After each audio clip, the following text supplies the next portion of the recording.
لگتا ہے کہ وہ سوالات میں پی ایچ ڈی کیے ہوئے ہیں. خیر، اللہ جزا خیر دے، صحیح علم عطا فرمائے، ان کے مطابق عمل کرنے کی توفیق دے. بسم اللہ الرحمن الرحیم، الحمد للہ والصلاة والسلام علی رسول اللہ وعلی آلہ وصحبہ وعلا. رب اشرح لي صدري ويسر لي امري واحلل عقدة من لساني يفقهوا قولي. رب زدني علما، اللهم انفعنا بما علمتنا وعلمنا ما ينفعنا وزدنا علما. ہمارے بھائی نے سوال کیا، السلام علیکم ورحمۃ اللہ وبرکاتہ. وعلیکم السلام ورحمۃ اللہ وبرکاتہ. پہلا سوال ہے کہ کیا رفع الیدین منسوخ ہے؟ یعنی کیا رفع الیدین کا حکم منسوخ ہو چکا؟ منسوخ اس حکم کو کہتے ہیں جو پہلے تھا لیکن بعد میں منع کر دیا گیا. پہلے والے کو منسوخ بولتے ہیں اور بعد والے کو ناسخ بولتے ہیں. تو کیا رفع الیدین کا حکم پہلے تھا بعد میں منع ہو گیا، جس کی وجہ سے یہ عمل نہیں کیا جاتا؟ پھر مزید کرتے ہیں رفع الیدین کب کب کرنا چاہیے اور کیسے. پھر اس کے بعد مسلسل سوالات کی بارش انہوں نے کر رکھی ہے.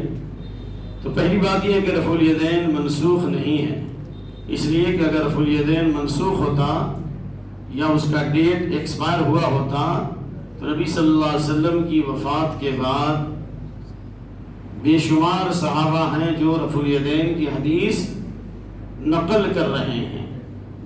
جیسے بخاری میں 5 حدیث اور مسلم شریف میں 6 حدیث، جن میں عبداللہ بن عمر، وائل بن حجر اور مالک بن حویرث، یہ صحابہ نبی صلی اللہ علیہ وسلم کی وفات کے بعد تکبیر تحریمہ کے وقت، رکوع میں جاتے وقت اور رکوع سے اٹھتے وقت رفع الیدین کر رہے ہیں. اور عبداللہ بن عمر میں اضافہ اذا قام من الرکعتین رکع فرفع ما كذلك، جب 2 رکعت کے بعد تیسری رکعت کے لیے کھڑے ہوتے تھے تو بھی آپ صلی اللہ علیہ وسلم سے رفع الیدین کی حدیث نقل فرمائی ہے. تو منسوخ نبی کی زندگی میں ہوگا یا نبی کی زندگی کے بعد؟ یہ سارے صحابہ کرام نبی صلی اللہ علیہ وسلم کی وفات کے بعد رفع الیدین کی حدیث نقل کر رہے ہیں اور کہہ رہے ہیں کہ میں نے اللہ کے نبی صلی اللہ علیہ وسلم دیکھا کان یرفع یدیہ حذو منکبیہ اذا افتتح الصلاۃ واذا کبر للرکوع واذا رفع راسه للرکوع رفع ما كذلك اور واذا قام من الركعتين رفع ما كذلك. چلیے اس تمام حدیثوں کو ایک طرف رکھیے. اگر صرف اسی حدیث کو لے لیجیے کہ مالک بن حویرث جو احسا کے علاقے سے آئے تھے، مالک بن حویرث بحرین جس کو احسا کہتے ہیں، اور انہوں نے نبی صلی اللہ علیہ وسلم کی وفات کے بعد کہا انی لاصلی بکم صلاۃ رسول اللہ صلی اللہ علیہ وسلم، میں تمہیں رسول اللہ صلی اللہ علیہ وسلم کی نماز پڑھ کے بتانا چاہتا ہوں. یہ کون کہہ رہا ہے؟ مالک بن حویرث. اور یہ وہ صحابی ہے جو آخری زمانے میں نبی کے پاس آئے تھے صلی اللہ علیہ وسلم. میرا ارادہ نماز پڑھنے کا نہیں، لیکن میں نماز پڑھ کے بتاتا ہوں. عمر بن سلمہ روایت کرتے ہیں. اور انہوں نے تکبیر تحریمہ کے وقت رفع الیدین کیا اور رکوع میں جاتے وقت اور رکوع سے اٹھتے وقت، اور کہا میں نے اللہ کے نبی صلی اللہ علیہ وسلم کو اسی طرح کرتے ہوئے دیکھا. نمبر 2، یہی وہ مالک بن حویرث ہیں جو نبی صلی اللہ علیہ وسلم کے پاس سن 9 ہجری میں آئے اور آپ کے پاس 20 دن قیام فرمایا. کہتے ہیں واقعنا 21 لیلہ، ہم 20 دن ہم نے قیام کیا. وکان رحیما شفیقا، اور آپ بڑے مہربان تھے، شفیق تھے. آپ صلی اللہ علیہ وسلم نے قد سالنا عمن ترکنا من ورائنا، آپ نے ہمارے بال بچوں کے بارے میں پوچھا، تمہارے کہاں سے آئے ہو، کیسے ہو، بال بچے کے لیے پوری تفصیل. تو آپ نے فرمایا، ذرا یہ حدیث کو غور سے سنیے، ارجعوا الی اہلیکم، جاؤ اپنے گھر والوں کے پاس. 20 دن میں چھٹی مل گئی اور کہا فقیموا فیہم، انہیں کو ٹائم دو. یہ نہیں کہ یہیں سے نماز پڑھا کر کے تمام ساز و سامان لے کر کے تشکیل کر دیا چلے جاؤ بحرین سے دوسرے ملکوں میں سفر کرو تو مبلغ بنا کر. نہیں، آپ نے کہا 20 دن کے بعد اپنے گھر والوں کو ٹائم دو، وہیں پر رکنا. نمبر 1. نمبر 2، علموہم، ان کو تعلیم دینا. نمبر 3، ومروہم، اور ان کو بھلائی کا حکم دینا، برائی سے روکنا. نمبر 4، آپ نے فرمایا فَإِذَا حَضَرَتِ الصَّلَاةُ، سفر کے اندر جب نماز کا وقت ہو جائے، فَلْيُؤَذِّنْ أَحَدُكُمْ، تم میں سے ایک آدمی اذان دے گا. وَلْيَؤُمَّكُمْ أَكْبَرُكُمْ، جو تم میں بڑا ہے عمر میں وہ کیا کرے گا؟ امامت کرے گا. کیونکہ علم میں سب برابر تھے، قرآن میں سب برابر تھے، سنت میں سب برابر تھے. تو کہا جو تم میں بڑا ہو عمر میں وہ امامت کرے گا. اور آگے کیا فرمایا؟ صلو کما رأیتمونی اصلی. یہ حدیث مالک بن حویرث ہے. آپ نے مالک بن حویرث کو کہا کہ جیسی میں نماز پڑھتا ہوں، جس طرح تم نے مجھے نماز پڑھتے ہوئے دیکھا ہے اس طرح سے نماز پڑھنا۔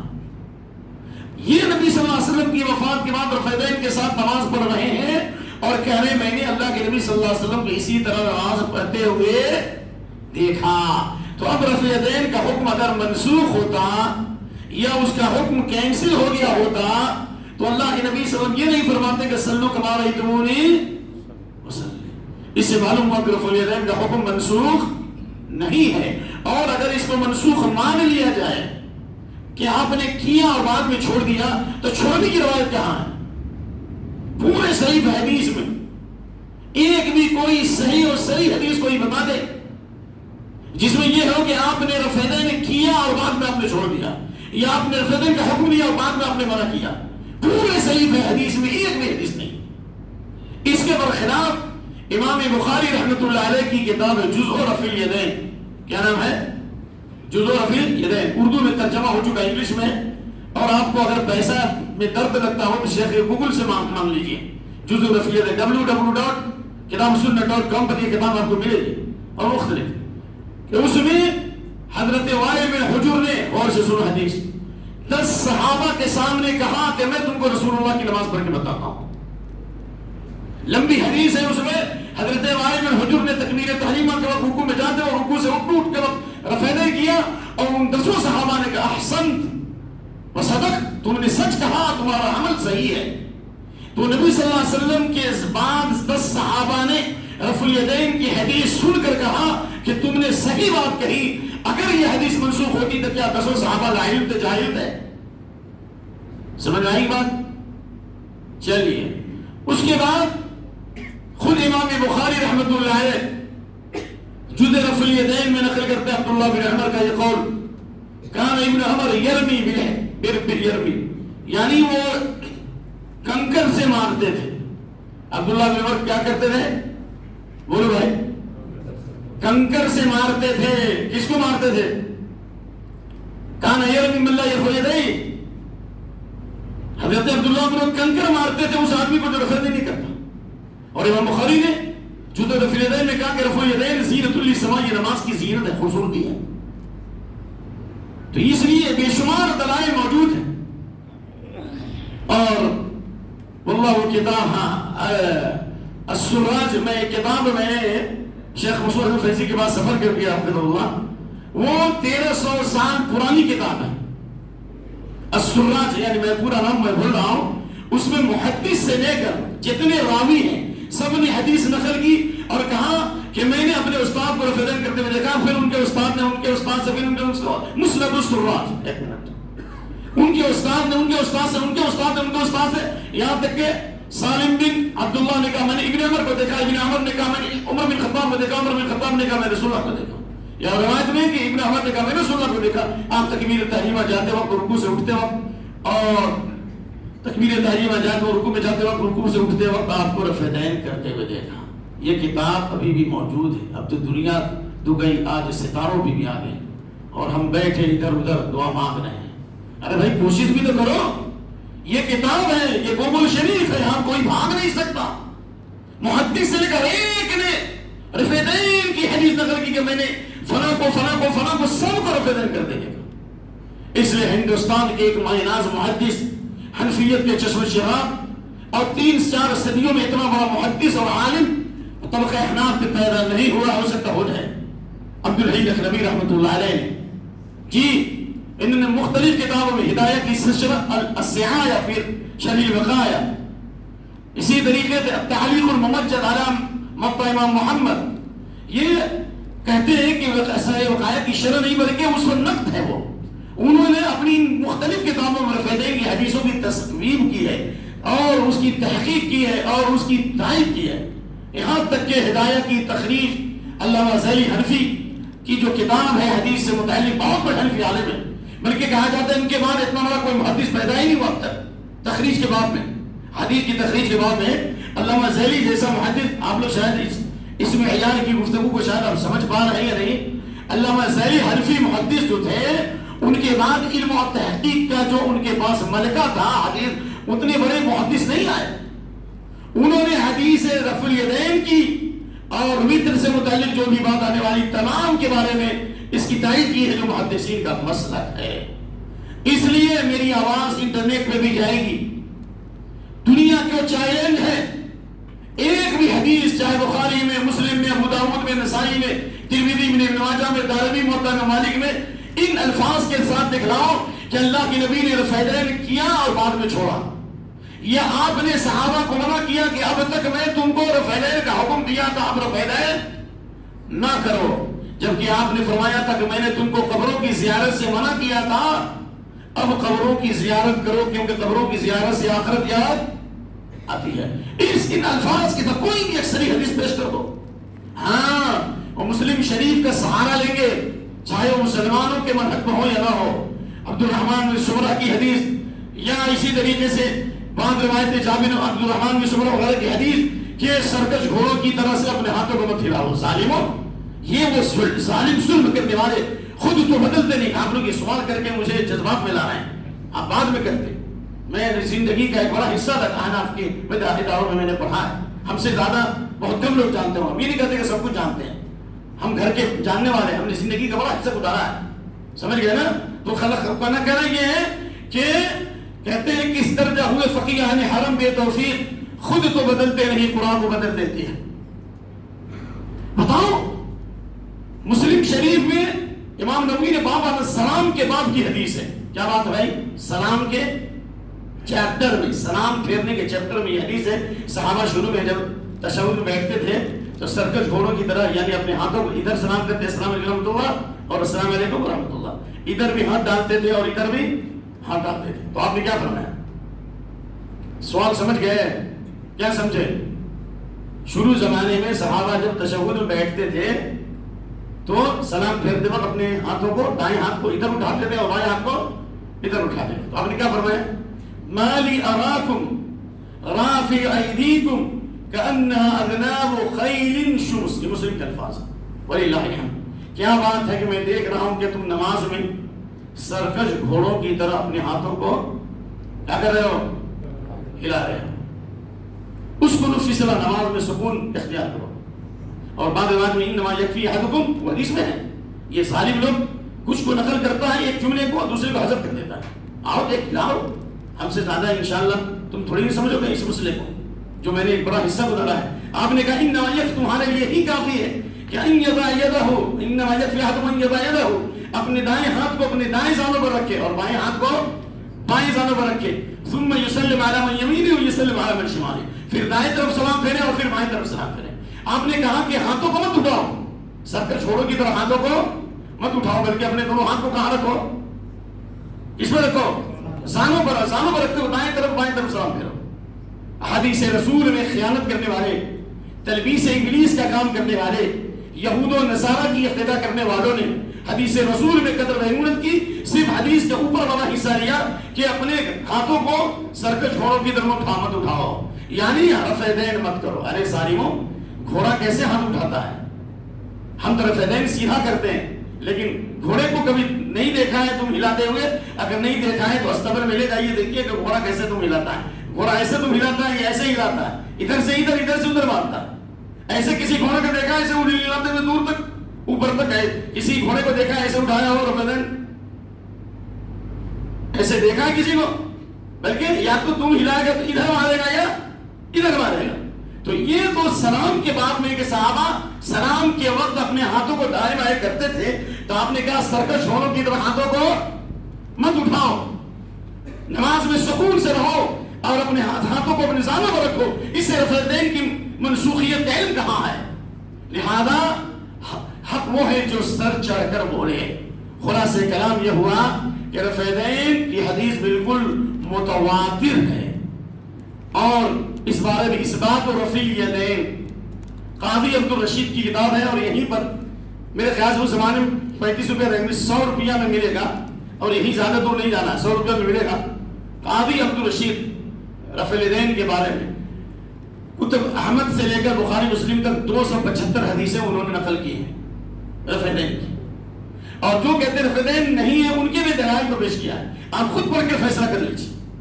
اس لیے اگر کوئی رفع یدین نہیں کرتا یہ کہے کہ میرا عمل ہے انشاءاللہ میں تحقیق کر رہا ہوں لیکن یہ کہنا کہ صحابہ سرکش گھوڑوں کی طرح تم کو ہلاتے تھے یا بت اپنے اندر چھپائے رہتے تھے اس لیے ان کو آپ صلی اللہ علیہ وسلم اس وقت فرین ظالموں بت چھپائے گا تو پہلی مرتبہ جو ہاتھ اٹھاتا ہے تو اسی وقت گر جائے گا. تو پہلی مرتبہ ہاتھ اٹھاتا کہ نہیں اٹھاتا؟ اور اسی طریقے سے عیدین کی نماز میں 6 مرتبہ ہاتھ اٹھاتا ہے تو اس میں وہ بت نہیں گرے گا، نہیں گرے گا.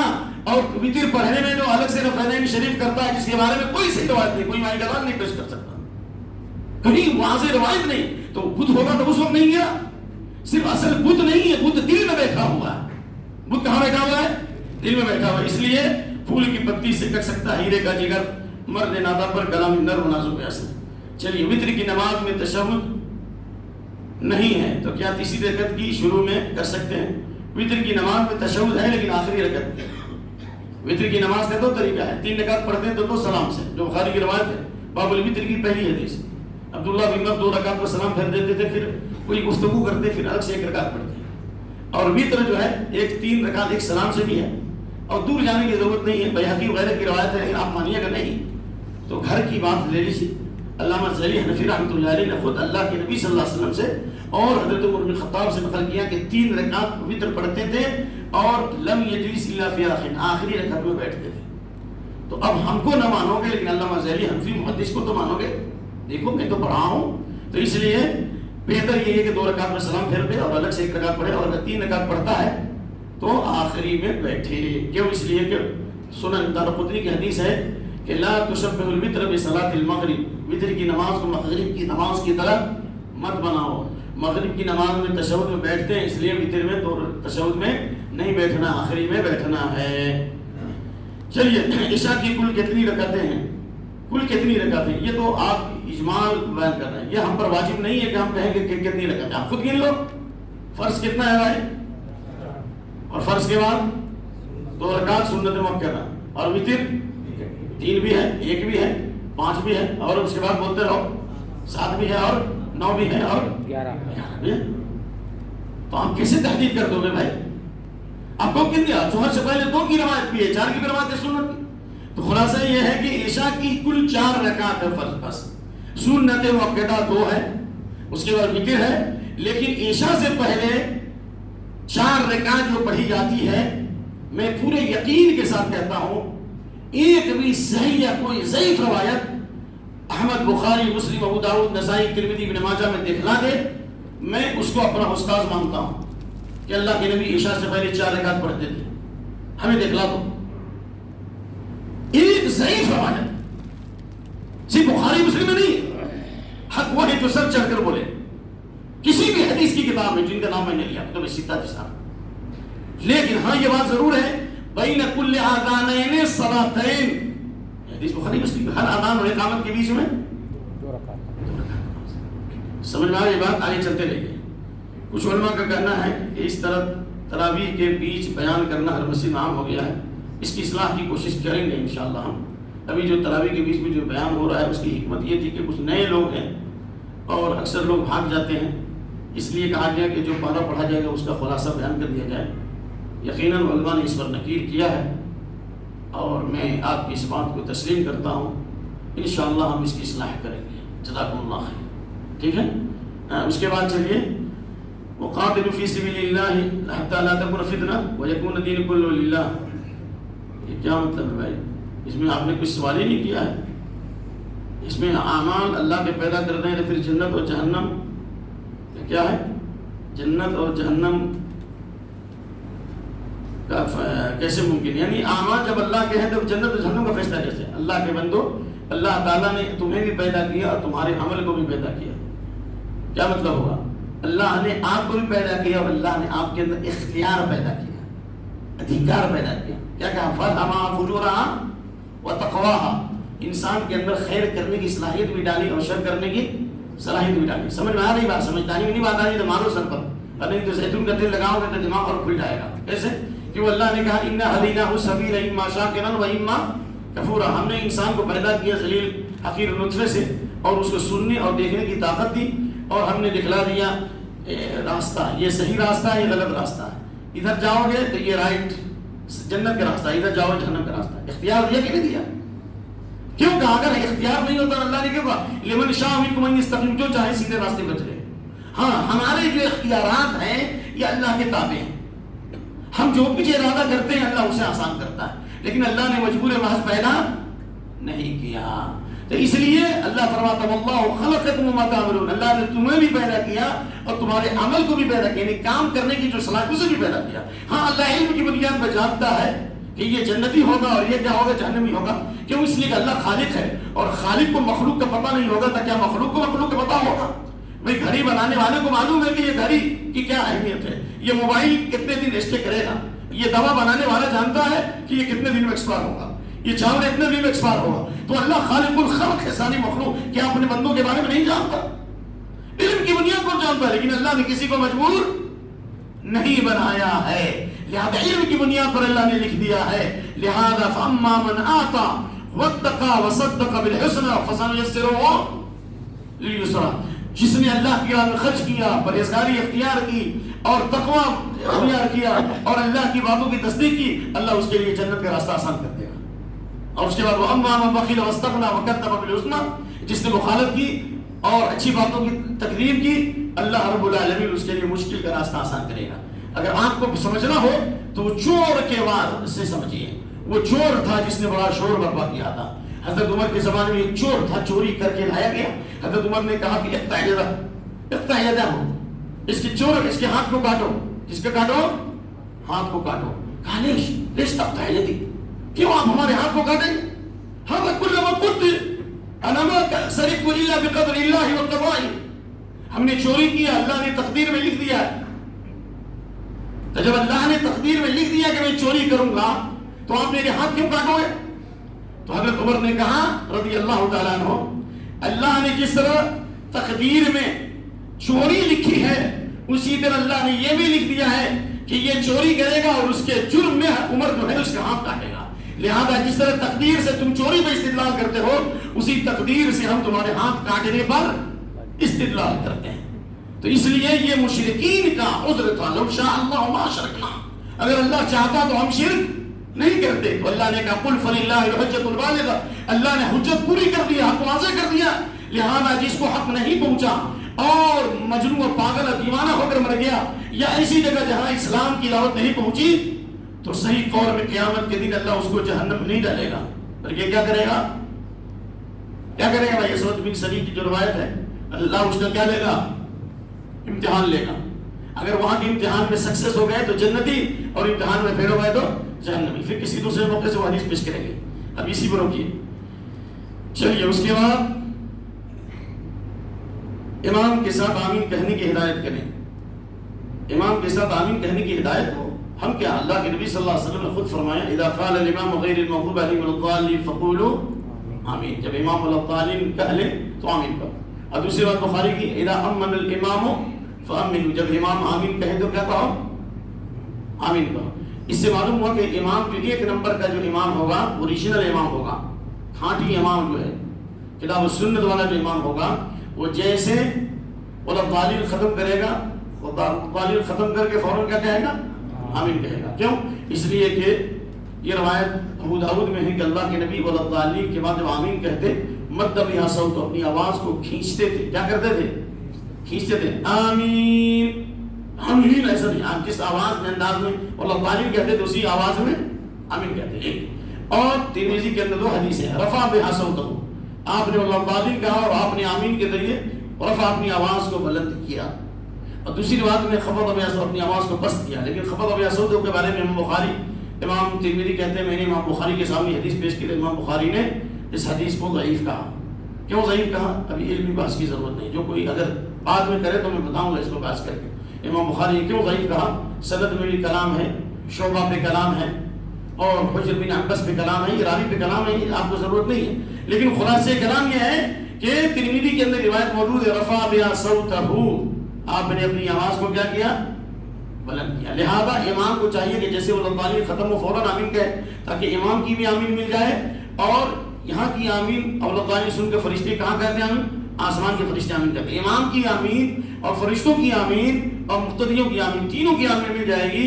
فإنه من وافق آمين وتآمين الملائكة غفر له ما تقدم من ذنبه، جس کی آمین فرشتوں کی آمین سے مل جائے گی اس کے پیچھے گناہ معاف کر دیے جائیں گے.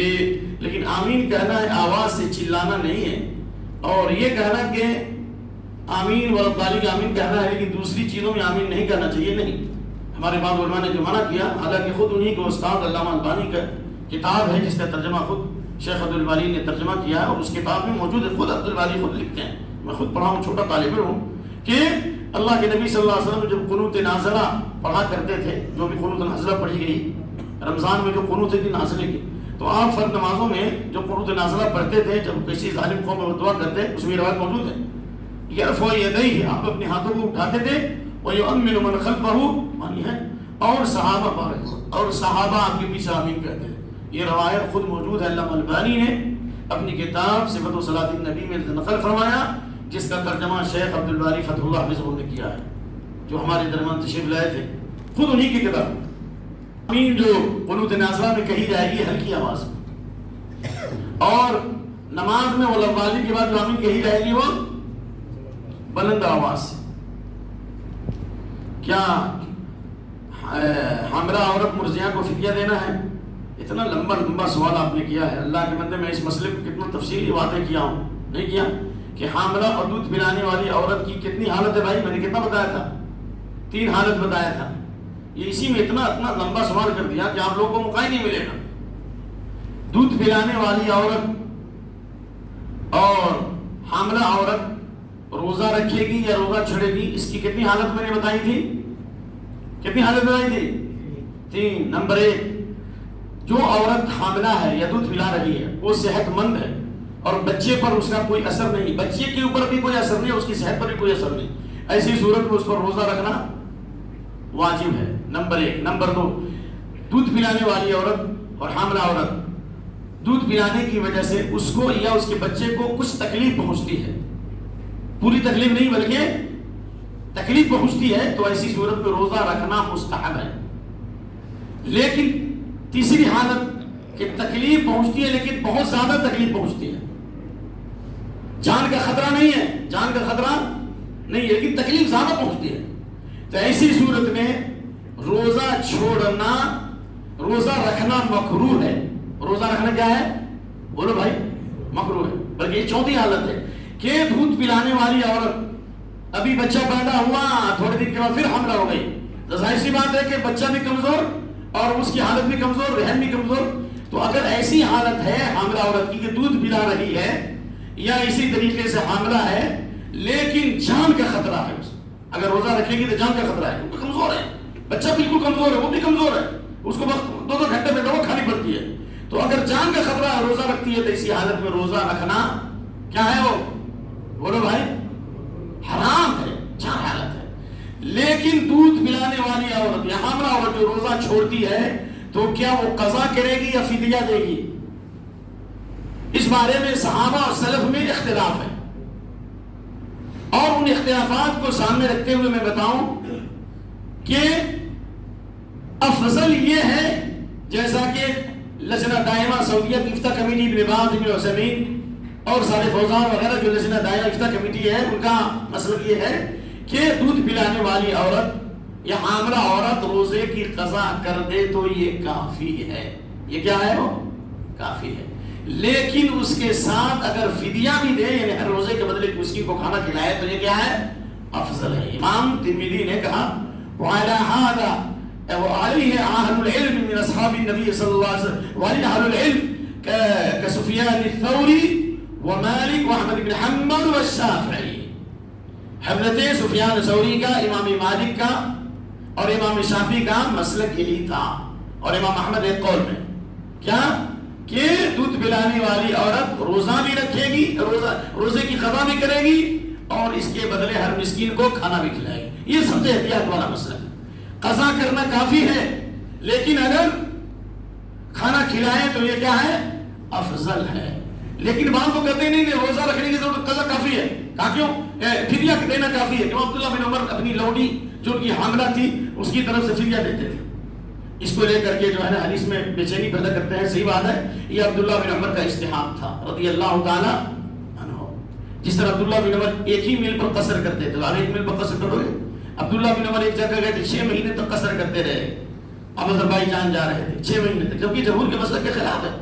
لہذا صرف ایک صحابی کے عمل کو نہیں لیا جائے گا، جمہور صحابہ کے اعمال کو اور حدیث کو دیکھا جائے گا کہ حاملہ عورت کو مریض پر قیاس کیا گیا اور یہ زیادہ قریب ہے. فمن کان منکم مریضا او علی سفر فعدۃ من ایام اخر، جو مریض یا مسافر ہو تو دوسرے دنوں میں اس کی قضا کرے. تو اس لیے حاملہ عورت کی حالت کس سے مشابہ ہے؟ کس کے مشابہ ہے؟ مریض کے مشابہ. ہاں یہ بات ہے کہ اجتہادی مسئلہ ہے. اگر کوئی حاملہ دودھ پلانے والی عورت روزے کی قضا نہیں کرتی ہے اور فدیہ دیتی ہے عبداللہ بن عمر کے قول کی روشنی میں، تو اللہ کی ذات سے امید ہے کہ اللہ تعالیٰ اسے معاف کرے گا انشاءاللہ.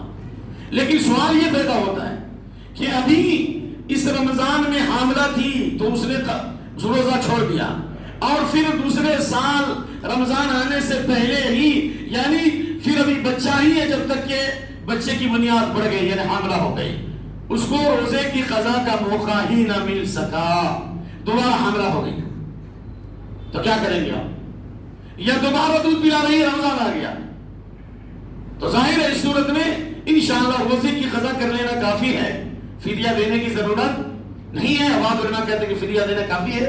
دونوں میں جو مسلک آپ کو سمجھ آتا ہے اس پر عمل کیجیے. ہاں لیکن اگر عورت حاملہ تھی اور یہ دودھ پلا رہی تھی، رمضان گزر گیا، پھر اس کو لمبا وقفہ ملا، 1 مہینہ 2 مہینہ کا وقت ملا قضا کرنے کا، پھر بھی قضا نہیں کیا، 2-3 مہینہ قضا کرنے کا حکم نہ، پھر اس کے بعد میں پریگننٹ ہو گئی، حاملہ ہو گئی، تو اس صورت میں اگر وہ قضا میں، اگر اس نے دوسرا رمضان آ گیا نہیں کیا قضا اس صورت میں، تو اس صورت میں اس کو 3 کام کرنا پڑے گا. نمبر 1 توبہ اور استغفار بھی کرنا ہوگا، نمبر 2 قضا بھی کرنا ہوگا، نمبر 3 فدیہ بھی دینا ہوگا.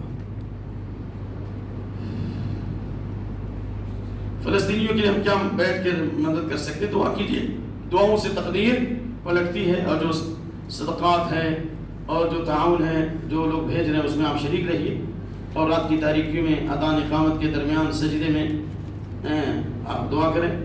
اللہ کے نبی صلی اللہ علیہ وسلم کی جو حدیث ہے کہ لا يرد القضاء الا الدعاء، دعا سے تقدیر کیا ہے؟ پلٹ جاتی ہے.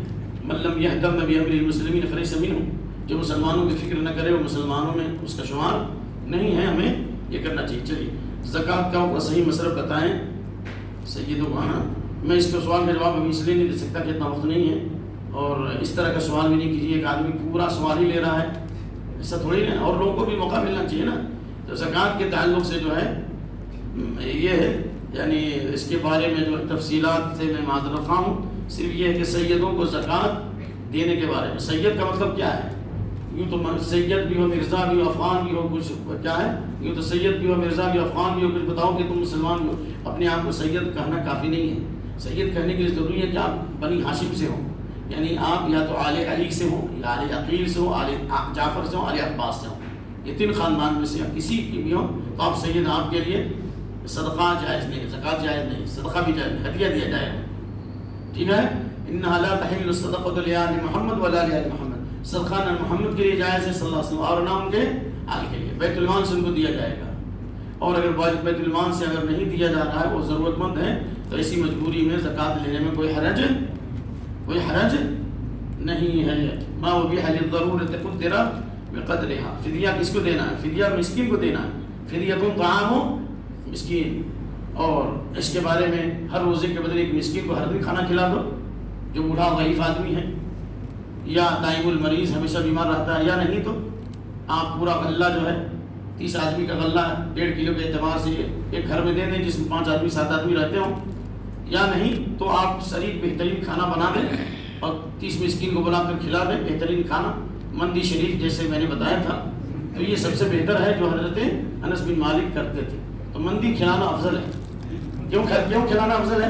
اس لیے کہ یہاں لذیذ کھانوں میں حضرت عمر جو ہے حضرت انس بن مالک شریف کھلاتے ہیں. شریف سب سے افضل کھانا تھا. تو ابھی مندی یا بریانی جو سب سے اچھا کھانا وہ کھلاؤ، تب انشاءاللہ آپ کو اس کا فائدہ ملے گا، انشاءاللہ زیادہ فائدہ ملے گا. بھئی ایک سوال ہے جو میں سمجھا نہیں ہوں کہ آئندہ کوئی سمجھا دے. سیونگ بینک اکاؤنٹ پر 3 مہینے میں 3000 روپیہ انٹرنیٹ لیتا ہے، اس کو آپ کو انٹریسٹ اگر لیتا ہے تو جائز نہیں، انٹریسٹ لیتا ہے تو جائز نہیں. لعن اللہ آکل الربا وموکلہ وشاہدہ وکاتبہ. سود کے لکھنے والے پر، گواہی دینے والے پر، لکھنے والے پر اور کھلانے والے پر، سب پر اللہ نے لعنت فرمائی، رسول اللہ نے لعنت فرمائی، کسی حال میں جائز نہیں ہے۔ ہاں اگر سیونگ اکاؤنٹ میں فکس ڈپوزٹ تو بالکل حرام ہے، لیکن کرنٹ اکاؤنٹ سے بہتر ہے، اور وہ نہیں تو سیونگ اکاؤنٹ میں اگر آپ رکھتے ہیں پیسے آپ کے اگر ملتے ہیں تو وہ یہ ہے کہ وہ اپنی ذات پر صرف نہ کر کے آپ انکم ٹیکس میں دیں، سیل ٹیکس میں دیں، یا لیٹرین باتھ روم بنا دیں، یا کوئی مریض مر رہا ہو علاج کے لیے پیسہ اس میں دے دیجئے، یا قرضوں کے بوجھ تلے دبا ہوا سودی قرضے میں تو اس سودی قرضے سے نجات پانے کے لیے وہ اس کو دے دیجئے۔ یعنی اس طرح کے استعمال علماء کی تحقیق میں ہے اس وقت، اس لیے اس سے علماء کے جو اتفاقی جو مسائل ہے اس سے الگ ہو کر نئی رائے قائم کرنا، یہ امت میں تفریق پیدا کرنا ہے۔ کچھ علماء جو ہے انتشار پیدا کرتے ہیں نئی رائے، یہ درست نہیں ہے، یہ اجتہادی مسائل، اس میں علماء نے جس پر تحقیق و بحث کر کے اتفاق کیا ہے اسی پر لوگوں کو چلنے دیجیے۔ سمجھ آ رہی بات نا جی؟ یہ لیٹرین بنا دیا، باتھ روم بنا دیا، ہاں یہ جو جدہ میں ایک بیٹھا ہوا ہے، اللہ اس کو ہدایت دے، معاف کرنا بھائی میں تھوڑا سا زبان میری کھل جاتی ہے، لوگوں کے اتنے پیسے ڈبا دیا ظالم، اور اس کے بعد میں جدہ میں بیٹھ کر کے فتویٰ دیتا ہے کہ یہ جو بینکوں سے جو سود ملتے ہیں اس پیسے سے مسجد بھی بنا سکتے ہیں، اور نسبت کر رہا ہے کسی ابن باز کی طرف۔ ارے کم وقت مردود، تو ابن باز کی طرف نسبت کر شرم، میں نے ابن باز کا فتویٰ نکالا، اب سمجھ لیں میری بات، ابن باز نے جائز نہیں کہا اور اس ظالم نے کہا جائز ہے۔ LLPP لکھ روڑا پر پتھر، جس پہ سینجا پیشاب پیخانے کا ڈھنگ نہیں ہے، اور تم لوگوں کے پیسے اتنے ڈبا دیا اور اب تم مفتی بنا ہوا، بے شرم کہاں کا؟ تم کو کیا حق ہے جی؟ تم فتویٰ کیوں دے گا جدہ میں بیٹھ کر، اور وہی غلط فتویٰ دیتا ہے؟ میں نے نکالا فتویٰ، ابن باز نے نہیں کہا، غلط نسبت کیا اس کو عربی آتی نہیں ہے، اور آج دیکھیں ان کے فالوورز 30 لاکھ ہیں، 20 لاکھ ہیں، یہ عمر پر اللہ کا عذاب ہے۔ جیسے تمہارے مرید، علماء کی قدر نہیں، علم کی قدر نہیں، علم و تحقیق کی قدر نہیں، قرآن کی قدر نہیں، اللہ نے اسے جاہلوں کو مسلط کر دیا۔ گرچہ یہ بات بعض لوگوں کو بری لگے گی، لیکن انشاءاللہ یہ بات حق ہے، سمجھ گئے نا؟ اس لیے کہ امام مالک رحمۃ اللہ علیہ نے کہا شہید علی 70 من اہل المدینہ انه لا يفتي في المدینہ الا الامام مالک، 70 علماء نے اس بات پر سائن کیا تھا کہ جب تک امام مالک موجود رہے گا مدینہ میں کوئی دوسرا فتویٰ نہیں دے سکتا۔ یہ کم وقت جس کو کچھ نہیں آتا یہ مفتی بنا ہوا ہے، حضرت عمر کے کوڑے کی ضرورت ہے اس کو، سمجھ گئے نا؟ حضرت عمر ہوتے تو درہ شریف لگاتے اس کو، تو فتویٰ دے گا، سمجھ گئے؟ واللہ میرے پاس اتنے آسان سوالات آتے ہیں، لیکن میں اس میں یہ معلوم کرنے کے لیے علماء کی ہو سکتی کوئی اضافی رائے ہوگی، آپ میرے بچے کر سکتے ہیں، یہ بھائی سوال کیے تھے، بہت آسان مسئلہ تھا، میں نے پورے دنیا میں یعنی یہاں سے لے کر سعودیہ بڑے بڑے علماء سے پوچھا میں، اور میں نے اپنا جواب نہیں دیا، میں نے جواب ان کو علماء کا بھیجا، میں بھی تو بول سکتا تھا، میں بھی تو کچھ قرآن حدیث تھوڑا بہت جانتا ہوں نا، تو اس لیے ایسے لوگوں سے ہوشیار رہیے، سمجھ گئے نا؟ اس لیے ان لوگوں کو ڈگری ملی ہے LLPP، کیا ہے بھائی؟ LLPP، لکھ روڑا اور پتھر، ایسے لوگوں سے ہوشیار رہیے۔ مسجد کے گیٹ کے سامنے جو مانگتی ہے وہ نماز نہیں پڑھتی ہے تو کیا اس کو صدقہ دے سکتے ہیں؟ سوال کرنے والے کو اللہ جزائے خیر، بہت اچھا سوال کیا، یہ تو ہونا یہ چاہیے، ہماری بھی ذمہ داری آپ کی بھی، کہ جتنے بھیک مانگنے والے بھیک مانگنے والیاں ہیں، بعض لوگ تو کم وقت 1 نمبر یعنی بالکل 2 منزلہ ٹوپی پہن کے بھی آتا ہے، اور بعض عورتیں نقاب اوڑھ کے آتی ہیں، کبھی نماز نہیں پڑھتی، اللہ رسول کی بات ہی نہیں مانتی، اور اللہ کا نام لے کے چندہ مانگتے ہیں۔ ہمیں چاہیے کہ ان کو کم سے کم تھوڑی نصیحت کریں، اللہ سے نہ ہو، اللہ کا تقوی اختیار کرو، نماز پڑھو۔ اگر مسجد کی کمیٹی کی طرف سے اس بات کی پابندی کرا دی جائے کہ ان لوگوں کو کہیں جب تک یہ نماز نہیں پڑھے گا ہم نہیں دیں گے تو بہتر ہے، اور اگر ایسا انتظام نہیں ہو سکا اور فتنے کا خوف ہے تو حدیث جو ابو داؤد کی ہے کہ لا ترد السائلا ولو كان على فرس، یہ روایت، مانگنے والا اگر گھوڑے پر بھی سوار ہو کے آئے اور اگر تم اس کو دے دو تو اللہ تمہارے اجر کو ضائع نہیں کرے گا، آپ کو اللہ ثواب دے گا۔ اگر وہ محتاج ضرورت مند ہے اور آپ نے اس کو 10-20 روپیہ دے دیا تو اللہ آپ کے ثواب کو ضائع نہیں کرے گا، وہ اس کے رب کا معاملہ ہے، تو اگر اس کے رب کا معاملہ ہے تو آپ اس کے رب کے معاملات میں مداخلت نہ کریں، اس کی روزی کو آپ بند کرنے والے کون ہے؟ اللہ نے جو دیا دے، اللہ اس سے حساب لے گا، آپ کے اوپر حساب لینا نہیں، آپ کا کام پہنچانا ہے، حساب کون لے گا؟ اللہ لے گا۔ یہ کہنا کہ جب تک نماز نہیں پڑے گا اس کو دینا ہی جائز نہیں ہے تو یہ تو درست نہیں ہے، اگر وہ ضرورت مند ہے تو اس کو دینے میں کوئی حرج نہیں ہے، لیکن ان کے مقابلے میں اگر نمازی اور دیندار ہیں اور اچھے لوگ ہیں تو ان کو زیادہ دیجیے اور ان کو 1-2 روپیہ دے کے ٹہلا دیجیے، کیونکہ حدیث ہے لیس المسکین الذی ترد اللقمۃ واللقمتان والتمرۃ والتمرتان، مسکین وہ نہیں جس پہ ایک لقمہ دو لقمہ ملے یا ایک کھجور دو کھجور ملے، گھرے گھر دروازے دروازے چکر لگائے. اس کا مطلب ایک لقمہ دو لقمہ ایک کھجور دو کھجور ہی ان کو دینا چاہیے، تبھی تو حدیث ہے. اس کا مطلب ایسے مانگنے والے کو زیادہ نہیں دینا چاہیے. آپ نے کہا مسکین وہ ہے الذی لا یجد غنی، جس کے پاس اتنا پیسہ نہیں کہ اس کی کفالت ہو سکے اور کوئی آدمی جانتا بھی نہیں ہے، مگر یہ کہ ہم کو تحقیق کرنا چاہیے. ٹھیک ہے، یہ آپ کی جو پوتھی ختم ہو گئی. اتنا لمبا سوال، اللہ رحم کرے ایک آدمی کا، تو پھر ہوگی چھٹی. ایک حدیث سنا رہے تھے کہ پہلی سب میں دانستہ جگہ ہونے کے باوجود شامل نہ ہونے والے کو اللہ جہنم کے نچلے حصے میں ڈال کر سزا دے گا. کیا یہ حدیث ہے؟ یہ حدیث ہے ہی نہیں. ارے حدیث کے جہنم کے سب سے نچلے طبقے میں کس کو ڈالے گا؟ منافق کو ڈالے گا.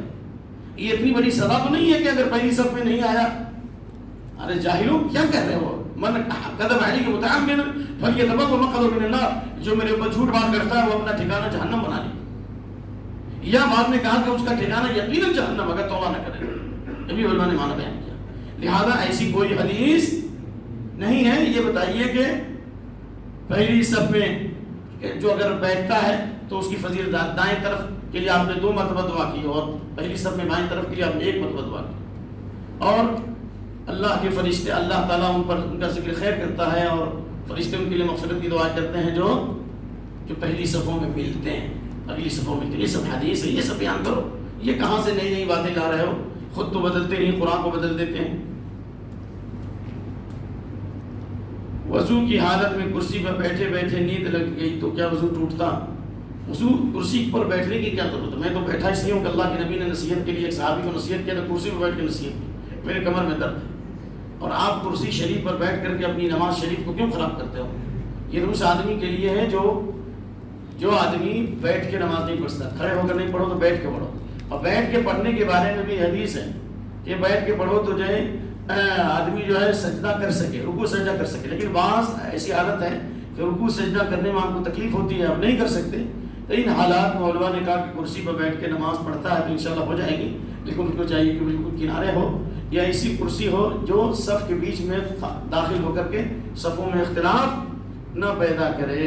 اب رہا اگر کرسی پہ بیٹھے نیند لگ گئی تو میں جہاں تک سمجھتا ہوں کہ کرسی پہ جیسے میں بیٹھا ہوں انشاءاللہ وضو نہیں ٹوٹے گا.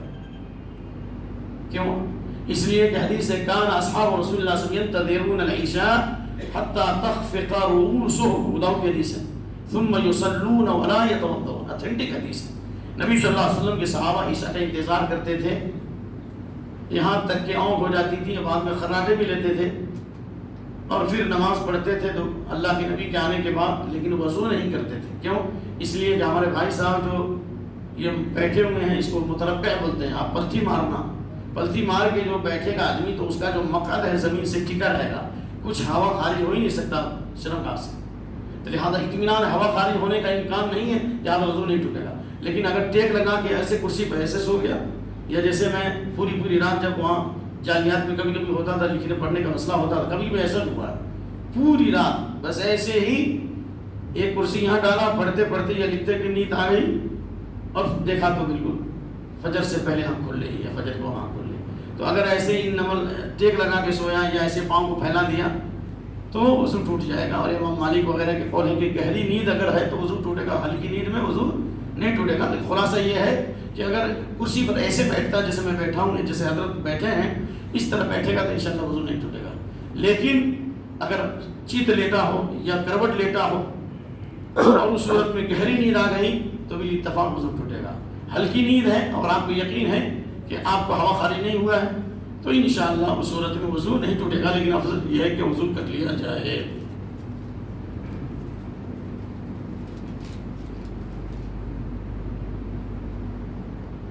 ہجرت کے بارے میں سوال ہے، یہ ہم بعد میں جواب دیں گے کیونکہ ایسے لوگ ہجرت کے بارے میں جو سوال کرتے ہیں نا ان کی تھوڑی دھلائی بھی ہم کرتے ہیں. اس کے ہم جانتے ہیں یہاں پر مرکز اہل سنہ نام کا احمد اللہ بیگ نامی شخص تھا، اسد اللہ صاحب اور ہمارے شیخ جاوید عثمان ربانی اللہ سب کی حفاظت کرے. اور یہ میرے ساتھ مناظرے میں بھی تبتی کے تھا اور اپنے آپ کو حدیث کہتا تھا، لیکن جو ہے اس کے بعد میں وہ حنفی بھی ہو گیا، نشان باندھنے لگا اور اس کے بعد میں جناب یہ فتنہ پیدا کیا کہ ہندوستان میں مسلمانوں کے لیے رہنا جائز نہیں ہے، مسلمانوں کو ہجرت کر جانا چاہیے. کیا کرنا چاہیے؟ ہجرت کرنا چاہیے. احمد اللہ نامی ان کا کوئی شاگرد تھا، کئی دفعہ ارادہ ہوا، سکت بحث ہوئی ہونے کا، لیکن بحث نہیں ہو سکی. خلاصہ کلام یہ ہے کہ یہاں کافی لوگوں کو گمراہ کیا اس نے، احمد اللہ بیگ نے، اللہ ان کی ہدایت ہے. اور اب جا کر کے پوچھیے، ان کے ایک مرید ہیں وہاں پر مسجد توحید میں نماز پڑھتے ہیں، ان کا نام ہے بولو یا اللہ یاد آ جائے، جو کریشر والے بھائی ہیں، ان کو بھی بھٹکا کر کے پوری زمین بچوا کر کے کہ نہیں ٹرکی جائیں گے. اب وہ ٹرکی میں ایسی لات ماری ٹرکی نے نا، اور ایسے جوتے مارے کہ وہی احمد اللہ بیگ انڈیا رگڑ رہا ہے ہندوستان آنے کے لیے، پریشان ہو رہا ہے. اب ان کے جو مرید میں نام بول رہا ہوں، اللہ کرے یاد آ جائے نا. تو خلاصہ یہ ہوا کہ یہ لوگ جو بڑے فتنہ باز ہیں، ابوالکلام آزاد کی آخری تقریر آپ سن لیجئے کہ یہ لال مسجد کے گنبد تم سے سوال کر رہے ہیں کہ کن کے حوالے کر کے جا رہے ہو. یہ لال قلعہ کے گنبد سوال کرتے ہیں تم کن کے حوالے کر کے جا رہے ہو. یہ شاہجہاں مسجد کے گنبد سوال کرتے ہیں کہ کن کے حوالے کر کے جا رہا ہے.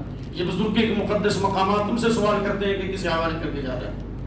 اس لیے کسی زمین پر اگر آپ نماز پڑھنے کی اجازت ہے، زکوٰۃ کی اجازت، اسلامی شاعر پر عمل کر سکتے ہیں، اور آپ کو دعوت و تبلیغ کی اجازت ہے، اور آپ کی جان اور مال محفوظ ہے، تو بہتر ہے وہاں رہنا.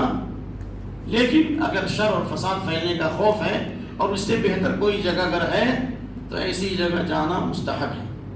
اور بالکل نماز پر پابندی ہو جائے اور اللہ کا نام لینا مشکل ہو، جیسے بعض ممالک میں جو لا الہ الا انت وہ ممالک ہے نا، وہ چائنا میں نہیں چائنا میں، یا بعض اور علاقے ہیں جو ہندوستان کے کنارے میں،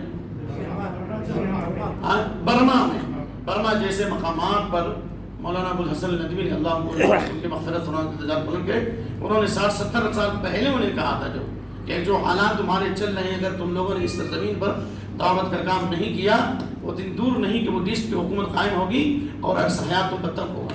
میں اس طرح بول رہا ہوں جس طرح آسمان میں بادل کو دیکھ کر کے آدمی سمجھتا ہے کہ بارش ہونے والی ہے. واللہ میں نے بیان سنا. اللہ اکبر.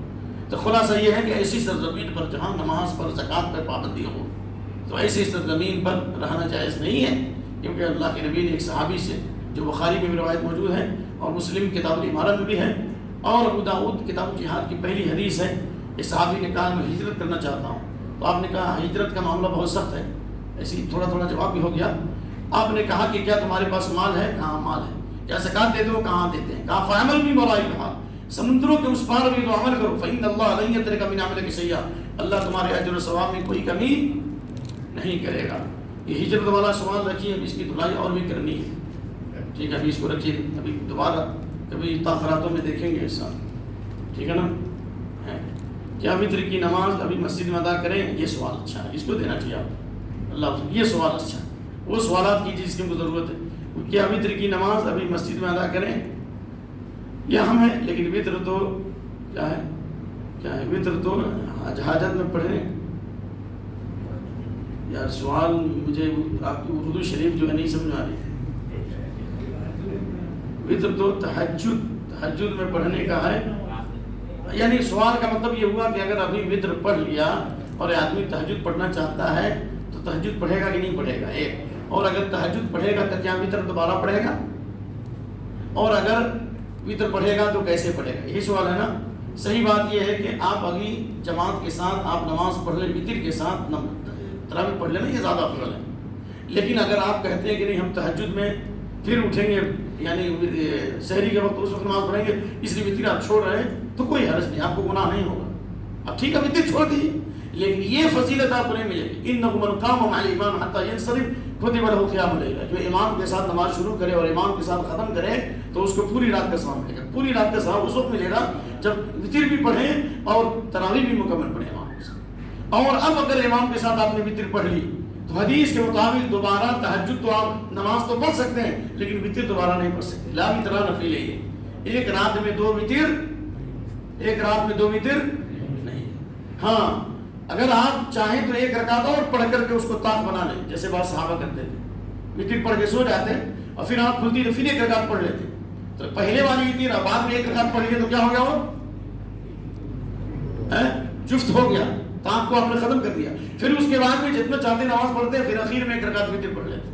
چاہے تو آپ ایسا کریں، لیکن ایک رات میں دو مرتبہ وتر نہیں پڑھ سکتے. ایک سوال کہ وتر کے بعد کوئی نماز نہیں ہے تو ہم کیسے پڑھیں؟ یا ایسی کوئی حدیث نہیں ہے کہ وتر کے بعد کوئی نماز نہیں ہے. ہاں یہ ہے کہ اجعلوا آخر صلاتکم باللیل وطرا، اپنے رات کی آخری نماز وتر بناؤ.